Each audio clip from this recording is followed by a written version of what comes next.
Depois do rompimento com o Estado Democrático de Direito, ali, com a publicação, né, com a imposição de um ato institucional por parte do Exército, que determinou ali provisoriamente a eleição indireta para a presidência da República e cassou, antes dessa eleição, os direitos políticos de quase todos os seus adversários, e depois que ainda teve um segundo ato institucional que expandiu essas restrições democráticas, chegou a hora da gente falar um pouquinho sobre o AI-3 e o AI-4. Sejam todos muito bem-vindos a mais um Diretas de Direito. Vamos dar continuidade aí a essa série que está contando a história do golpe e da ditadura militar por meio dos atos e fatos jurídicos mais relevantes desse período. No vídeo de hoje vamos falar um pouquinho então sobre o terceiro ato institucional, o AI-3, vamos falar também sobre o AI-4 e sobre outras leis que são muito importantes desse período pré-famigerado AI-5, que foi a Lei da Imprensa, a Lei de Segurança Nacional e uma Constituição que foi feita em 1967. Como sempre, você vai encontrar no comentário fixado todas as fontes, todas as referências que estão sendo utilizadas nesse vídeo. Bom, trazendo aqui novamente a nossa linha do tempo, vamos continuar de onde nós paramos. Como nós falamos no vídeo passado, né, o AI-2 teve o objetivo de transformar de forma definitiva a eleição indireta para presidente, né, pelo Congresso Nacional. E também falamos que nas eleições estaduais, o governo acabou perdendo 5 dos estados para oposicionistas. O que nós não mencionamos é que naquela época, naquela eleição de 1965,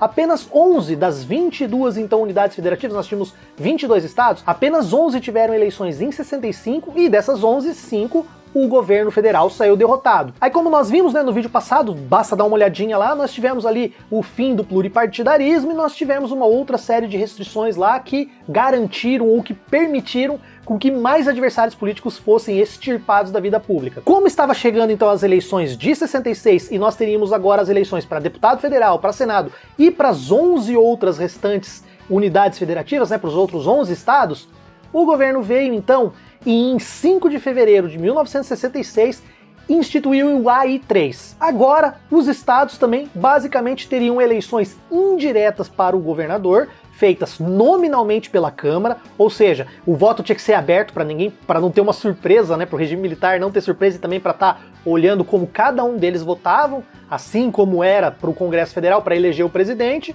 E agora então os governadores seriam eleitos de forma indireta por assembleias legislativas, cujos políticos que poderiam votar eram aqueles que não foram cassados. Não tem muito o que acrescentar sobre esse AI-3, porque basicamente ele repetiu o AI-2 para a legislação dos estados. E os municípios, como ficaram? Bom, essa é a única diferença que nós temos mais substancial. Agora, os prefeitos das capitais, por exemplo, Curitiba, São Paulo, Rio de Janeiro e tal, seriam nomeados, não teria eleição mais para prefeito, eles seriam nomeados pelo governador que fosse eleito. Essa nomeação, é óbvio, seria submetida à Assembleia do Estado, mas é a Assembleia que já escolheu aquele governador que, sabe, tudo jogo de cartas marcadas. Então, a partir desse momento, os prefeitos das capitais passariam a ser nomeados pelo governador. Os demais municípios ainda poderiam ter as eleições para seus prefeitos. Bem, a ideia inicial do golpe militar, né, que se autodenomina contra-revolução e tal, era editar apenas um ato institucional, dar uma arrumada na casa e liberar de novo o Estado Democrático de Direito, assim, depois de fazerem aquela cagada toda. No entanto, como nós podemos ver aí por outros dados assim que a história nos deixa do período do regime militar em termos de desigualdade social, de economia, de dívida pública, enfim, dados também do Índice de Desenvolvimento Humano, eles mostram que eficiência e competência não são qualidades do Exército na administração pública. Logo, o que era para ser apenas um ato institucional acabou virando 2 atos institucionais, acabou virando 3 atos institucionais.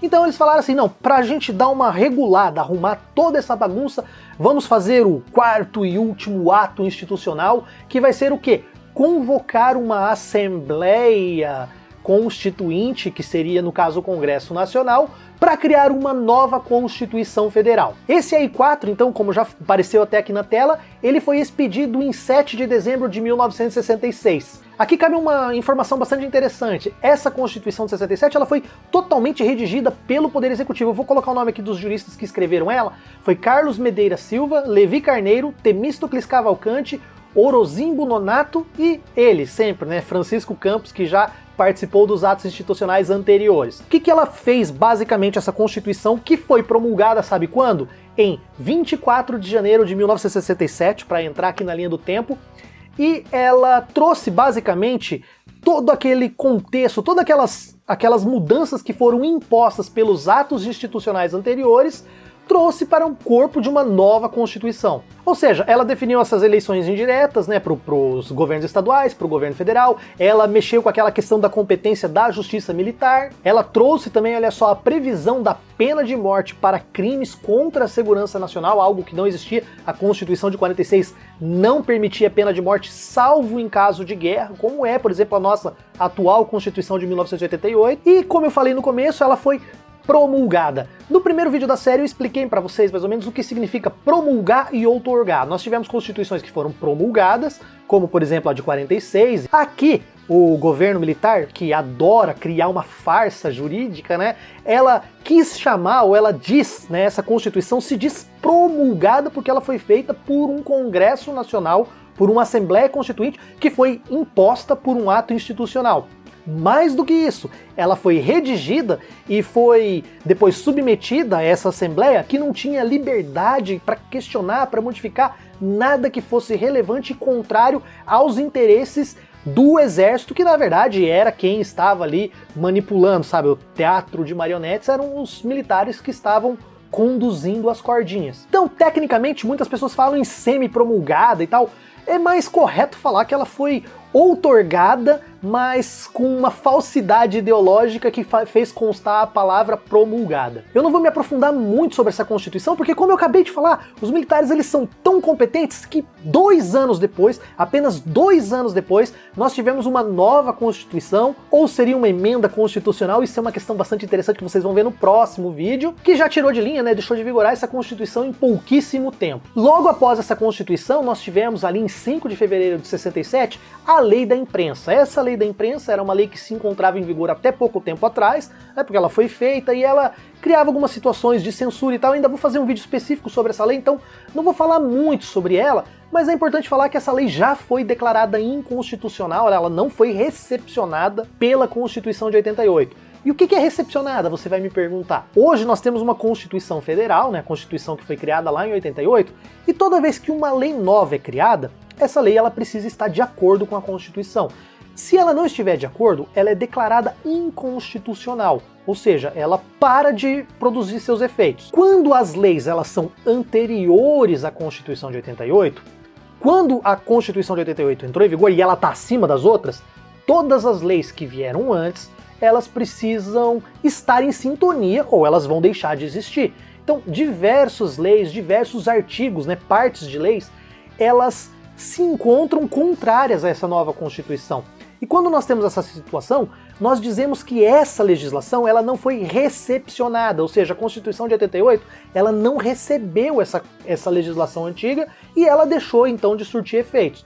É óbvio que isso também precisa ser por meio de uma ação lá no STF que vai declarar essa não recepção. E no caso da lei de imprensa, ela foi declarada não constitucional, ela não foi recepcionada, então ela não se encontra mais em vigor em sua totalidade. E para terminar esse vídeo, a última legislação que vale a pena destacar aqui foi a criação do quê? Da Lei de Segurança Nacional, uma lei que a gente fala muito, mas não é a mesma lei que está em vigor hoje. Por quê? Porque o Exército também teve que fazer 3 ou 4, nós vamos abordar isso, acho que teve 3 leis de segurança nacional que foram feitas durante esse período, né, do regime militar.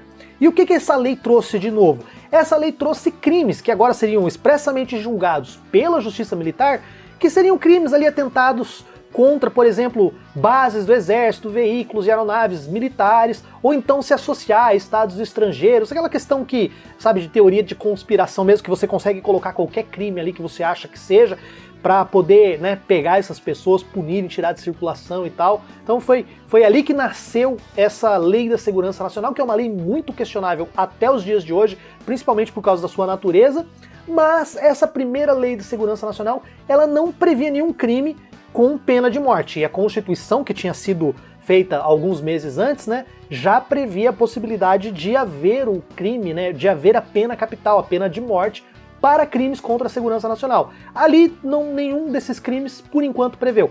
Mas isso só agora, né? Nós vamos ver nos próximos vídeos que logo mudou tudo, né? O Exército incrível capacidade de fazer as coisas da maneira correta, né? Bom, então é isso, né? Contamos agora o AI-3, o AI-4, e no próximo vídeo nós vamos falar sobre o famigerado ato institucional número 5. Vai ser um vídeo talvez um pouco mais longo, porque eu ter que entrar em algumas coisas de contexto histórico, mas nós vamos ter novidades no próximo vídeo aí. Quero agradecer muito todos vocês que assistiram o vídeo até o fim e, né, se tudo der certo, semana que vem estamos de novo. Um grande abraço a todos.